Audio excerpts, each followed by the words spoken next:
So hello guys, welcome back to our YouTube channel. Myself Kashish and you are watching me on Knowledge by SK. So आज की इस video में हम present continuous tense के बारे में पढ़ने वाले हैं.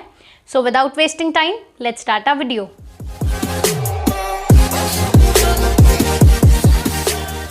तो प्रेजेंट कॉन्टिन्यूअस टेंस के बारे में पढ़ने से पहले हम सबसे पहले जान लेते हैं कि टेंस होता क्या है. सो टेंस को जो हिंदी में हम कहते हैं वो कहते हैं काल, जिसमें किसी कार्य के होने या ना होने के टाइम का पता चलता है. हिंदी में जब हम टेंस की पहचान करते हैं वो किसी वाक्य के लास्ट के शब्द के थ्रू करते हैं. जैसे हम एक एग्जाम्पल लेते हैं, रीता पढ़ रही है. अब इस वाक्य में जो लास्ट का शब्द है रही है, उसके थ्रू हम पहचान करेंगे कि यहाँ पे कौन सा टेंस है. और इंग्लिश में हम टेंस की पहचान हेल्पिंग वर्ब्स के थ्रू करते हैं. Helping verbs such that is, am, are and was were. आप जान लेते हैं कि टेंस कितने टाइप के होते हैं. तो जो टेंस है वो 3 टाइप्स के होते हैं: present tense, past tense and future tense. Present tense वर्तमान काल जो कि वर्तमान में बीत रहा होता है. पास्ट टेंस भूतकाल जो कि बीत चुका होता है. और फ्यूचर टेंस भविष्यत काल जो कि आने वाले टाइम में घटित होना होता है. सो इन तीनों को भी हम बेसिकली 4-4 पार्ट्स में डिवाइड करते हैं: present continuous tense, present indefinite tense, present perfect tense and last present perfect continuous tense. Same past में past continuous tense, past indefinite tense, past perfect tense and past perfect continuous tense. Future tense में भी सब same: future continuous tense, future indefinite tense, future perfect tense और future perfect continuous tense. So सबसे पहले हम present continuous tense की पहचान देख लेते हैं. तो प्रेजेंट कॉन्टिन्यूअस की पहचान जिन वाक्यों के अंत में हमें रहा है, रही है, रहे हैं दिखेगा, वहां पे हमारा प्रेजेंट कॉन्टिन्यूअस टेंस होगा. अब इनमें हेल्पिंग वर्ब्स कौन कौन सी यूज होंगी? हेल्पिंग वर्ब्स इनमें इज, एम और आर यूज होगी. अब इज कहाँ कहाँ यूज होगा? इज सिंगुलर के साथ लगेगा, such that he, she, names, जो भी नेम्स आएंगे, और इट के साथ जो है हमारा इज यूज होगा. आर जो है हमारा प्लूरल के साथ यूज होगा. प्लूरल के साथ वी, यू, दे के साथ यूज होगा. और जो हमारा एम है, एम जो है वो हमारा आई के साथ यूज होगा. और जो इसका रूल है, हमारा रूल है subject plus helping verb is, am और आर प्लस वर्ब की फर्स्ट फॉर्म विद आईएनजी. ध्यान रखना कि आईएनजी इसमें जरूर लगेगा. और उसके बाद हमारा ऑब्जेक्ट. अब यहाँ पे प्रेजेंट कॉन्टिन्यूअस टेंस भी जो है वो 4 टाइप्स के होंगे. सबसे पहले हमारा अफर्मेटिव सेंटेंस जो कि हमारा सिंपल सेंटेंस या पॉजिटिव सेंटेंस है. सेकंड हमारा नेगेटिव सेंटेंस जिसमें नो, नॉट आ जाएगा. थर्ड हमारा इंटेरोगेटिव सेंटेंस और फोर्थ हमारा डबल इंटेरोगेटिव सेंटेंस जो कि हमारे प्रश्नवाचक सेंटेंसेस होंगे. तो अब हम इनको एक एक करके अच्छे से समझ लेते हैं. अब फर्स्टली हम अफर्मेटिव सेंटेंसेस को समझ लेते हैं. इसमें हमारा फर्स्ट एग्जांपल है मैं खा रहा हूँ. अब यहाँ पे हमारा रूल के अकॉर्डिंग सबसे पहले हम सब्जेक्ट लिखते हैं. सब्जेक्ट हमारा यहाँ है मैं, यानी कि आई.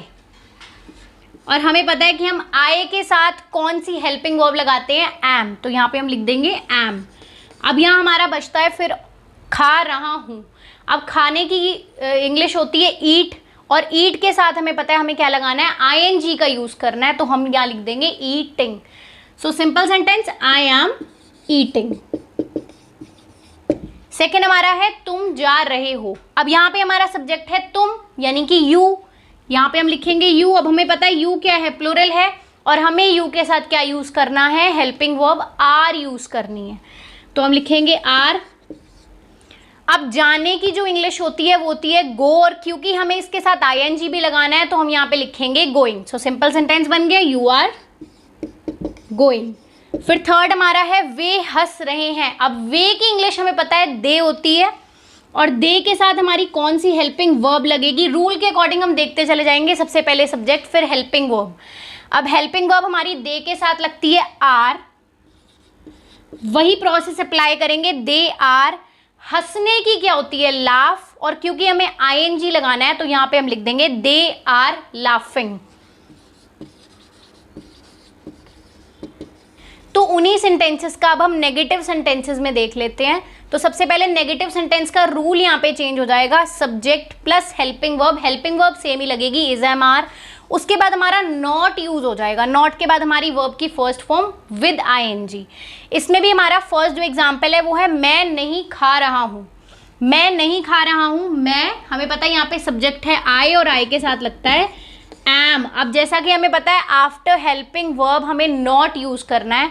हम ये यूज करेंगे आई एम नॉट। खाने की इंग्लिश हमें पता है ईट होती है, क्योंकि हमें आईएनजी भी लगाना है तो यहां पे हम लिखेंगे ईटिंग। सो ये क्लियर हो गया होगा। सेकेंड हमारा है तुम नहीं जा रहे हो। तुम, हमें पता है तुम की इंग्लिश यू होती है और यू के साथ हम कौन सी हेल्पिंग वर्ब लगाते हैं, आर। उसके बाद हमें पता है नेगेटिव सेंटेंसेस में हम नॉट का यूज करते हैं, सो यू आर नॉट। जाने की गो और विद आईएनजी लगाना है, so you are not going. फिर नेक्स्ट हमारा है वे नहीं हंस रहे हैं। वे की हमें पता है दे होती है, दे के साथ हम हेल्पिंग वर्ब यूज करते हैं आर। आर के बाद हमें पता है नेगेटिव सेंटेंसेस में हम नॉट का यूज करेंगे, और हंसने की होती है लाफ। क्योंकि हमें वर्ब की फर्स्ट फॉर्म विद आईएनजी लगानी है तो हम यहां लगा देंगे लाफिंग।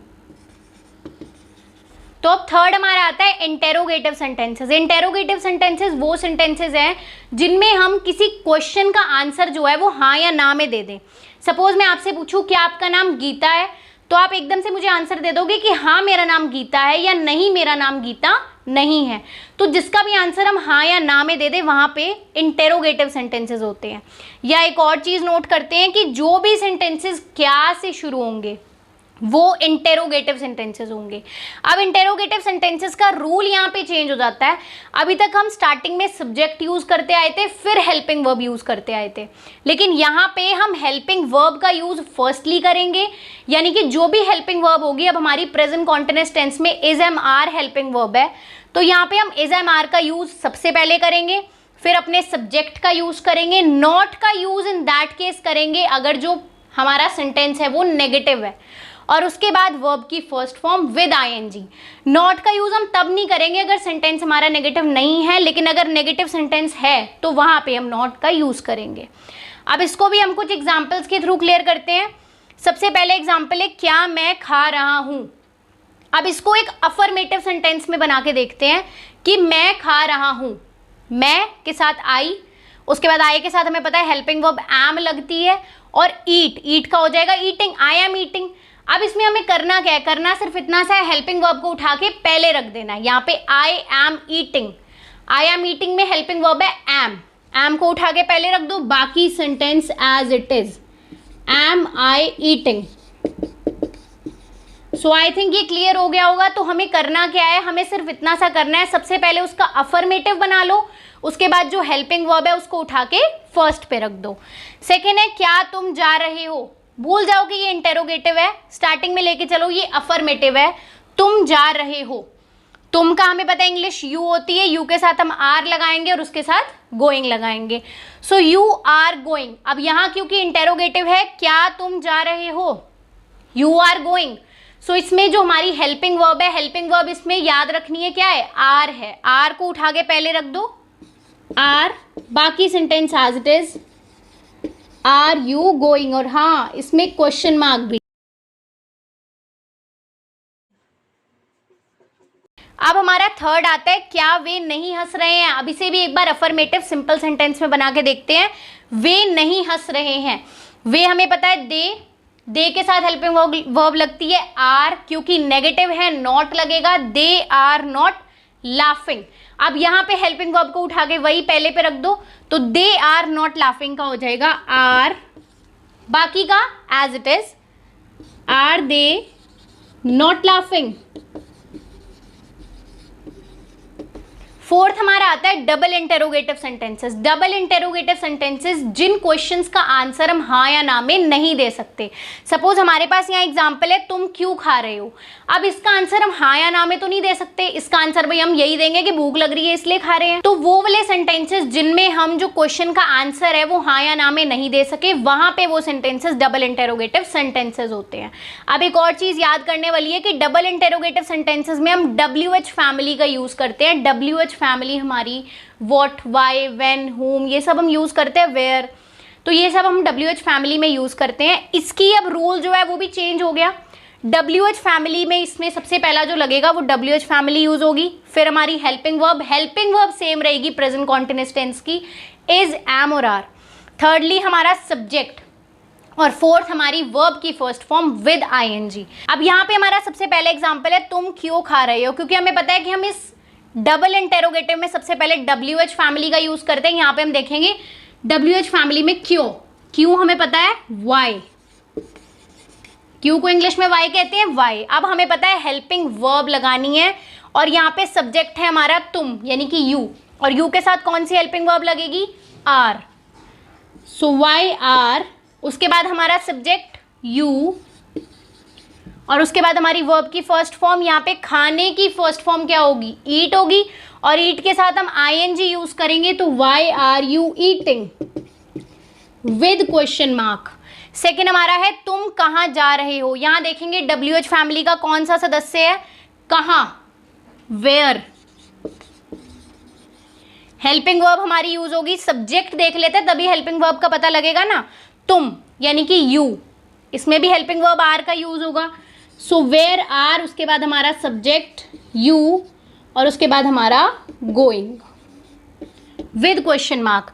थर्ड हमारा आता है वे क्यों हंस रहे हैं। अब यहाँ पे हमारा क्यों वही आ गया सेम क्यों यानी कि वाई, उसके बाद हमारी लगती है हेल्पिंग वर्ब। अब यहाँ पे हेल्पिंग वर्ब के लिए देखते हैं सब्जेक्ट वे है यानी कि दे, और दे के साथ क्योंकि प्लूरल है हम हेल्पिंग वर्ब लगाएंगे are. So why are they, और उसके बाद हंसने की होती है लाफ, विद ING लगाना है so laughing. So why are they laughing with question mark. So I think present continuous tense के बारे में अब आपको सब कुछ क्लियर हो गया होगा। स्टिल यहाँ पर हमने 6 आपको सेंटेंसेस दिए हैं, उन सबको आप अच्छे से करना जिससे आपको पता लगे कि आपका क्या इसको लेकर कोई भी डाउट रह गया है। अगर कोई भी डाउट हो तो आप कमेंट सेक्शन में मुझसे पूछ सकते हैं। इट्स योर टेस्ट और आपको ये करना है जिससे आपका ये टॉपिक बिल्कुल क्लियर हो जाए। सो ओके गाइज, मिलते हैं नेक्स्ट वीडियो में रिमेनिंग टेंसेस के साथ। Till then do like share comment and subscribe to our YouTube channel. Thank you.